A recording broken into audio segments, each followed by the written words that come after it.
Hi, my name is Heather. I'm an elite green status presenter with Unique, and we're going to talk about hostess coaching.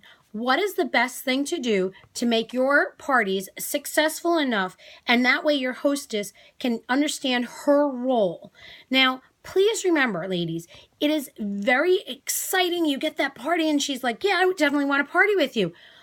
But remember, set a date for yourself. We're going to go through a lot of different things right now, but I'm going to glance every once in a while at my notes just in case I don't want to miss anything. So you want to pick an actual date. One of the things that I typically do is I actually start on the 1st of the month, the 10th of the month, and the 20th of the month because the party lengths are typically 10 days. So this way, when the first party is ending, the next parties are starting. I do multiple parties at the same time because it just makes it easier that they're all starting on the exact same date. I have found that works best. The next thing I do for my hostesses after we pick one of the dates that I've chosen, I get their email and phone number.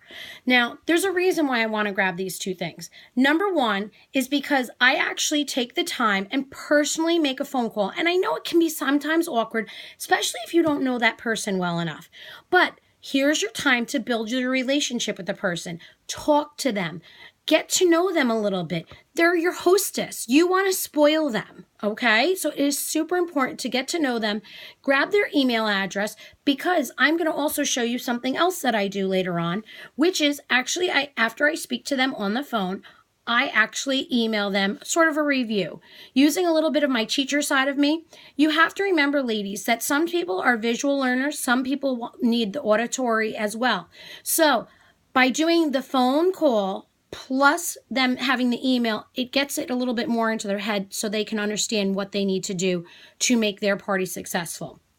The next thing you want to do is 2 to 3 days before the party is about to start, you want to give them a call. Set up a time through Messenger or what have you to reach out on the phone. I tell them I just need about 5-10 minutes max. So this way it gives me enough time to get familiar with them, introduce myself a little bit more, and really to start building that relationship. Now, after I've thanked them, the first thing I tell them to do is their first job before we start is to personally message some of your girlfriends.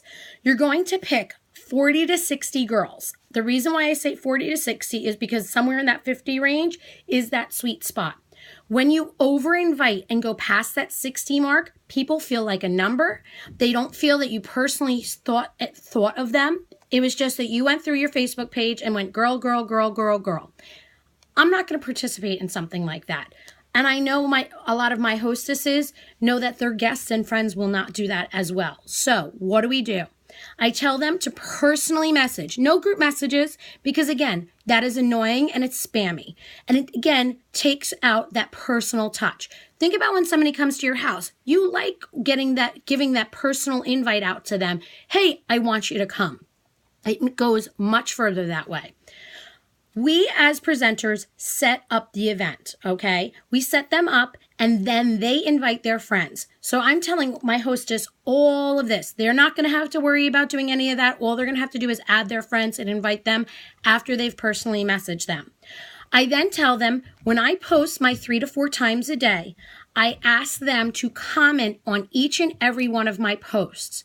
And the reason being is a few different reasons. Because their friends see the excitement of their friend that's the hostess when they're commenting. These likes and loves, they're not going to show up in the person's news feed. And we know as friends, your friends show up in your news feed. So it is so important to make sure your hostesses understand the importance of commenting. If you have to remind them once or twice throughout the time, hey, you must have had a busy day today. Please make sure you comment on the posts from yesterday, whatever it is. Just remind them gently. No big deal. Now, besides posting and commenting on my posts, I ask them to post once or twice a day. I will help them and give them some ideas. Sometimes I'm giving them certain things having to do with the theme that I'm working on for the day or different interactive type of questions so that way their friends participate. You will have some ladies that will be silent participators that might be watching the post but might not actually actively comment. Now, I do ask my hostesses and say, when your friends comment, say on the question about like, what are your 2 must-have makeup items? Comment back to them. They're your friends, okay? Don't just ignore them. Next thing I also tell them to do is, after I do all of this, 2 days before the party ends, okay, I ask them actually, and this is just something, a personal touch of mine. 2 days before the party ends, I ask them to come up with a creative way to say that there are 2 days left. Because you scroll through your friends' feeds, you're going to not go past. If you see something that just says 2 days left, you're going to just keep on scrolling. But if you see something with your girlfriend's 2 kids in the background with their fingers up saying 2 days left, or a silly mascara picture, like, oh my gosh, don't run out. We only have 2 days left. Don't let your mascara run out like I let mine run out. Something like that. They're going to be creative and it's going to draw their friends in. The next thing I tell my hostesses when there's 2 days left. Now, I am constantly in contact with my hostess daily throughout the whole thing, telling them what my themes will be, giving them ideas. I also let them run and do their own thing for posts as well. But at that 2-day mark is when I say to them, any of your girlfriends that have RSVP'd going, or maybe, or that have participated in any of the posts, I want you to take a moment and quickly message them, thank them for participating, have them know that there's only 2 days left, and let me know if you want the link to browse, okay? I don't say to buy, I say to browse. Now, I tell my hostesses, don't go and be like, oh, I just want to send them the link right away. Don't do that. It's spammy. Okay. I tell my hostesses, wait for them to say, yeah, could I have the link again? And then it's, oh my gosh, thank you so much. Here's the link. And make sure you message, whoever your presenter is for any questions that you might have. The last thing that I do is, so I get off the phone. I've told them already. I remind them and do a quick review. Remember, you're messaging 40 to 60 girls personally.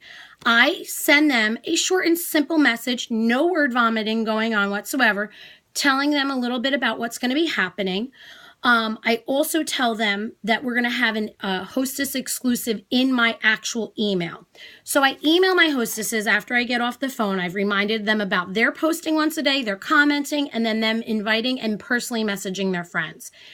In the email, I review everything that I just went over with you ladies, so that way they understand their role as hostesses.